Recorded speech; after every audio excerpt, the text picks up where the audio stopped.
శ్రీ సచ్చిదానంద సమర్థ సద్గురు సాయి మహారాజ్కి జై.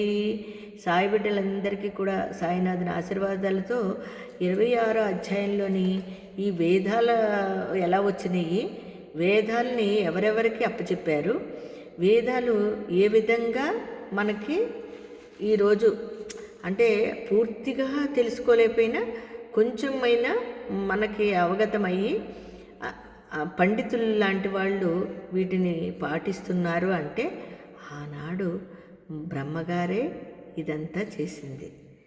మరి చూడండి, వ్యాస మహర్షి సుమంతుడనే శిష్యునికి అధర్వణ వేదము చెప్పి దీనికి అస్త్రరూపము ఉపవేదము, గోత్రము వైజానకము, ఇంద్రుడు ఆదిదేవత, త్రిష్టుపు ఛందస్సు, అధర్వణ వేద పురుషుడు, తిక్కర్ణమైన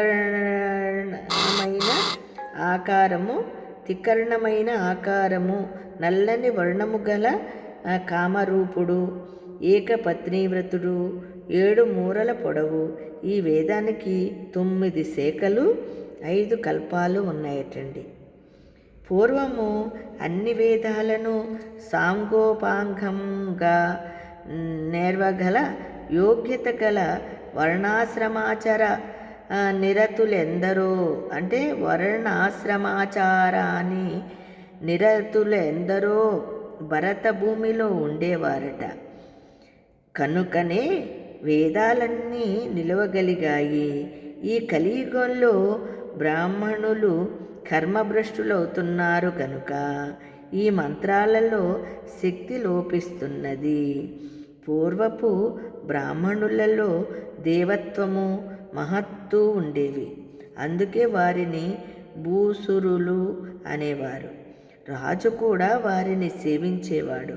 వారు ఎంత ధనం ఇస్తానన్నా లెక్క చేయక భోగాల పట్ల నిర్లిప్తులుగా ఉండేవారు. వేదాధ్యాయన బలం వలన త్రిమూర్తులు కూడా వారికి ఆధీనులై ఉండేవారు. ఇంద్రాది దేవతలు కూడా వారిని సేవిస్తూ ఉండేవారు. మాట మాత్రము చేత గడ్డి పరకను మేరు పర్వతంగాను, మేరు పర్వతాన్ని గడ్డి పరకగాను మార్చివేయగలిగి ఉండేవారు. జగత్తంతా దేవతలకు ఆధీనము. దేవతలందరూ మంత్రాధీనులు. మంత్రాలన్నీ బ్రాహ్మణుల ఆధీనంలో ఉండేవి. అవునండి, బ్రాహ్మణులకి మన కలియుగంలోనే మనకు తెలిసినప్పటి నుంచి కూడా చూస్తే బ్రాహ్మణులు అంటే ఎంతో గౌరవం ఇచ్చి పూజారులుగా ఉంటే వాళ్ళే భగవత్ స్వరూపులు అని చెప్పి వాళ్ళ పాదాలకి నమస్కరిస్తూ వాళ్ళు కూడా చక్కగా చెప్పినవి వాస్తవాలు ఉండేయండి. ఇప్పుడు ఉన్నాయండి? లేదు. నిజంగా బ్రాహ్మణత్వమే బస్టు పట్టేసిందండి. అసలు అలా అయిపోయింది ఈ కలియుగంలో. దేవతలందరూ మంత్రాధీనులు. మంత్రాలన్నీ బ్రాహ్మణుల ఆధీనంలో ఉండేవి. వారిని విష్ణువు కూడా పూజించేవాడు. కానీ ఈ కలియుగంలో బ్రాహ్మణులు ధనాశతో హీనులకు లొంగి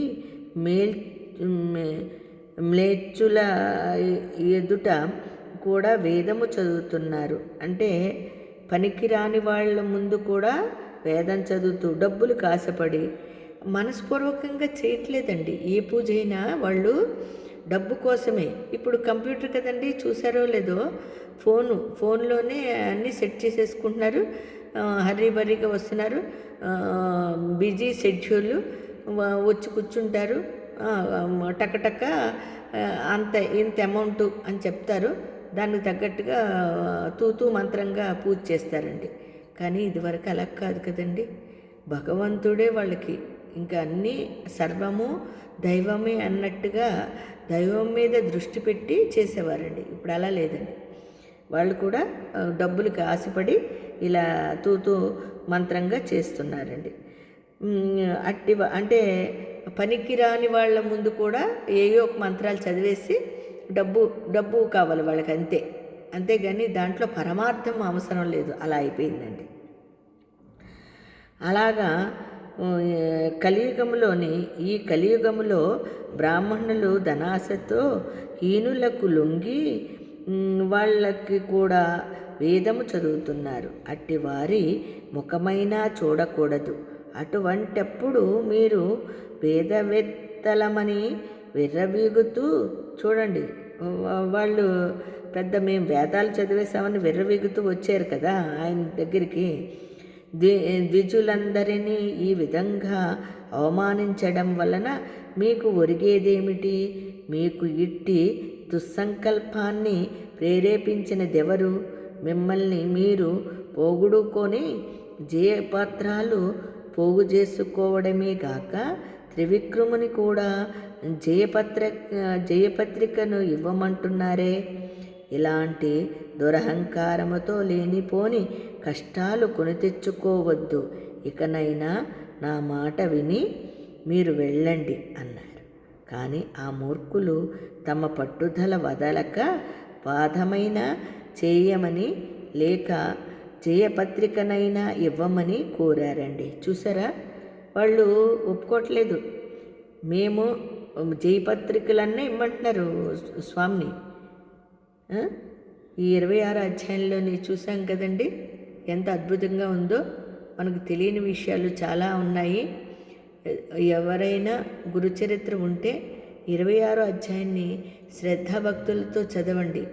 వేదాలు ఈ బ్రాహ్మిన్స్గా ఉండేవాళ్ళు చదవండి, మీకు అర్థమవుతుంది. ఈ భగవత్ స్వరూపుడైన భగవంతుని ముందు ఏ రూపమైనా కానివ్వండి, ఆయన భగవంతుడే. భగవంతుడంటే భగవంతుడే. ఆయనకి మనము పెట్టుకున్నాం ఎన్నో రూపాలు. మరి ఆ దత్తాత్రేయ స్వామి పరబ్రహ్మస్వరూపుడైన ఆయన ఎంత గొప్పగా వివరించారో చూడండి ఇందులోని.